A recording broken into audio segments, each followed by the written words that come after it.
Hello and welcome back to my channel. If you are new and you haven't subscribed yet, please do so so you can stay up to date with all of my latest videos. And you may notice that we are definitely not in New York City. We are in fact in Massachusetts, visiting the Massachusetts Museum of Contemporary Art, which is also known as Mass MoCA. And this museum is absolutely massive. There are so many exhibits to see. This video honestly just scratches the surface. So if you are able to visit in person, I really recommend that you do. This is the entrance of the museum, and we are greeted with this installation by Natalie Jeremijenko titled Tree Logic. And honestly, I didn't even notice that the trees were growing upside down at first, to be honest. In fact, because the branches are growing upwards in the quote sort of normal direction, it didn't occur to me that the trunk was missing.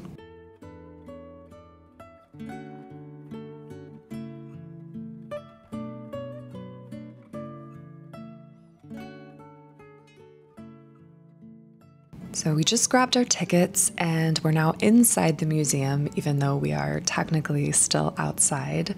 And Mass MoCA opened in 1999, and it is one of the largest centers for contemporary visual art and performing arts in the US.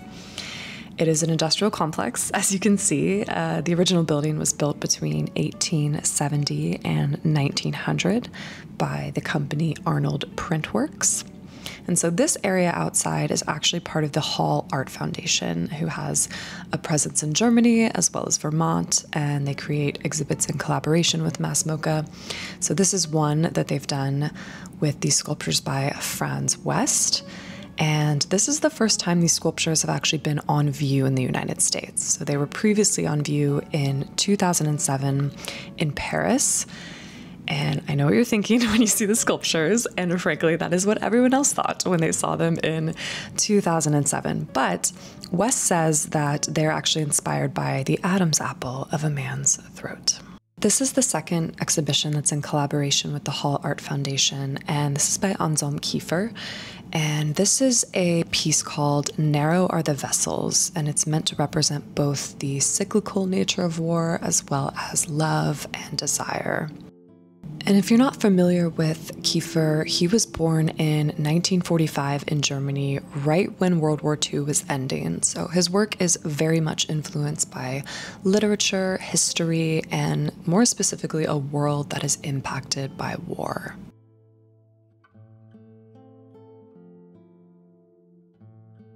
This work is titled Velimir Klebnikov, and it is made up of 30 paintings that were inspired by this concept that Klebnikov had, that there are cyclical reoccurrences of climatic sea battles every 317 years. So these 30 paintings have this nautical reference, and they're also made up of this very thick, textured style that is a signature of Kiefer. So these works are made of layers of clay and lead, straw, dried flowers, all kinds of different things.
This work is my personal favorite. It's titled The Women of the Revolution, and it has 20 beds, each representing a French woman who aided in the efforts around the revolution. And so their names are inscripted above the beds. He represents authors, musicians, actresses, poets, advocates for women's rights, as well as political dissidents.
So now we're going to make our way over to see a James Turrell, which is always a pleasure.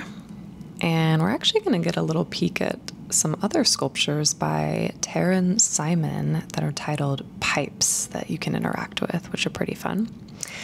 And here is the James Turrell. So there are more than 80 sky spaces in existence. This is what this is. This is actually James Turrell's largest freestanding circular sky space, and it is titled Cavu, C-A-V-U. And this was originally a water tank that has now been repurposed, and the experience can change depending on when you visit it. So for example, certain times at dusk and dawn, they actually open up the oculus, that little green area in the ceiling, so you can see the sky. And like I mentioned before, this is a very quick trip to Mass MoCA, so this is actually one of 9 James Turrell experiences currently on view that are a part of a larger retrospective of his titled Into the Light.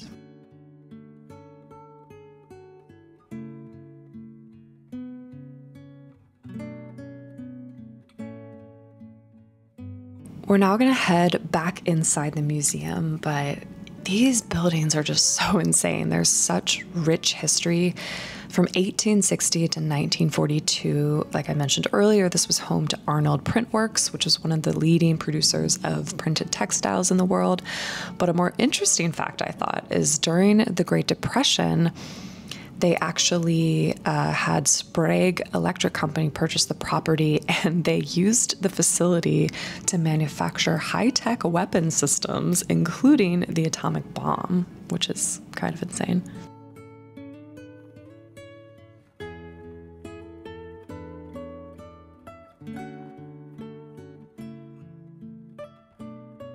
And this is an exhibit by Marc Swanson titled A Memorial to Ice at the Dead Deer Disco.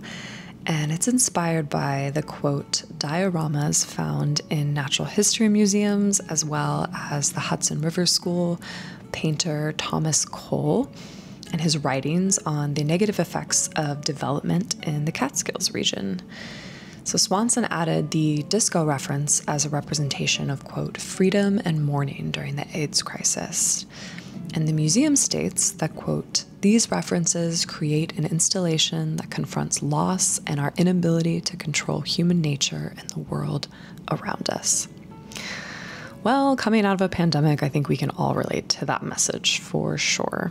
And he actually had a really good interview with Bomb Magazine about the exhibit. If you want to read that, I will link it in the description box below.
And this is an exhibit by Kaino, and I will say this is one of my favorites currently on view at Mass MoCA. I will say the camera doesn't do it justice.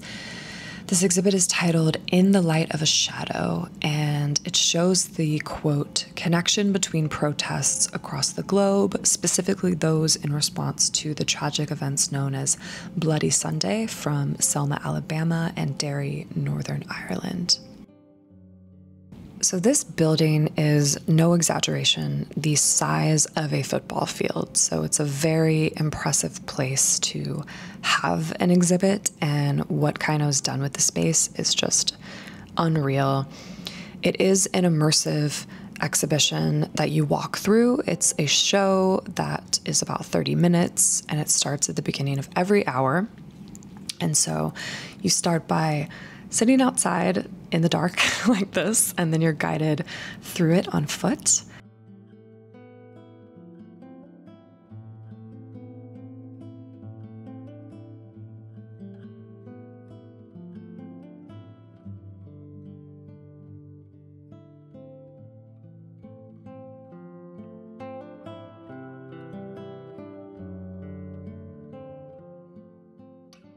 The rocks and the ships represent Shadow 5, which is a, quote, boat that was bombed by Northern Ireland's IRA, killing the British Royal Lord Mountbatten, crashing into itself.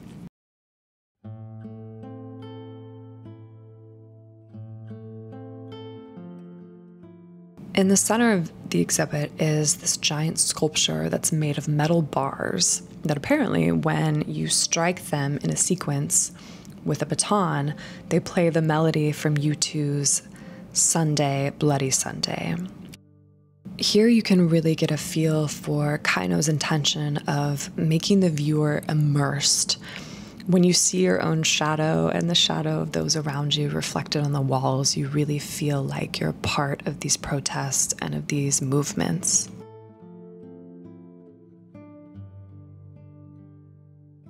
We're now heading to another building to see the LeWitt retrospective, which consists of 105 of LeWitt's large-scale wall drawings that span the artist's career from 1969 to 2007. And the show is actually on 3 different floors in the building, and it's divided into different parts of his career. So his early works, his mid-career works, and then his later works. And I really enjoyed this type of organization because it really helps you appreciate and understand how his work and his career evolved over time. So these are works from the early years of LeWitt's career. And a lot of the works are done with pencil. There's very fine lines, a lot of geometry, and a lot of mathematical discipline behind them, I would say. And if you're not familiar, LeWitt is a famous artist that was a part of the conceptual art and minimalist movements. And he's famous in particular for these wall drawings that all revolve around the idea that, quote, the conception of the idea rather than the execution constitutes the artwork. And he also rejected the traditional importance assigned to the artist's own hand. So each wall drawing consists of a set of instructions, and individuals are meant to recreate these. So an example of such instructions could be, quote, a wall divided horizontally and vertically into 4 equal parts. Within each part, 3 of the 4 kinds of lines are superimposed. Right? It's complicated. This one's particularly complicated. I would hate to be the artist that got assigned these. But for this retrospective, roughly 30 individuals were responsible for executing these wall drawings. And these, which there's on another floor, are his mid-career works, which were created roughly around the 1980s. And you can see that they become a lot more powerful, a lot more colorful. You see the use of color ink washes instead of that soft pencil.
And we're on the final floor of the retrospective, and these are the works that saw LeWitt conceptualized later in his career in the 1990s onward.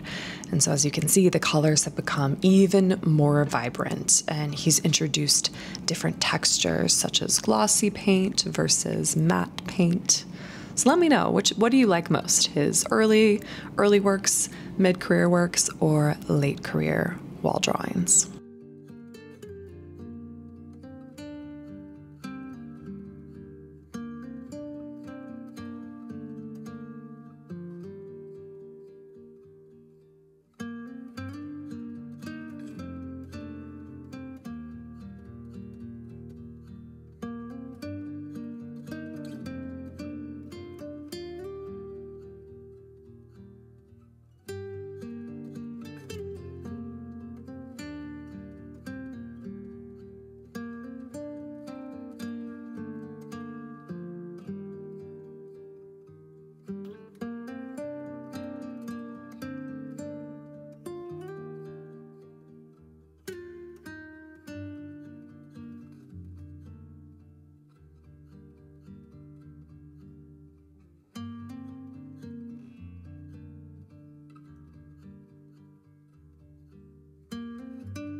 As mentioned before, these are the 30+ individuals that recreated all of those wall drawings, so kudos to them. And we are going to end the day at the cafe. I will say the food at Mass MoCA is fantastic. And a reminder that honestly, this was such a small piece of everything that's on view at Mass MoCA. I will definitely be making another trip back to really, honestly, probably spend a whole day there just seeing everything that they have on view. Such an incredible museum. And I will see you all in my next video.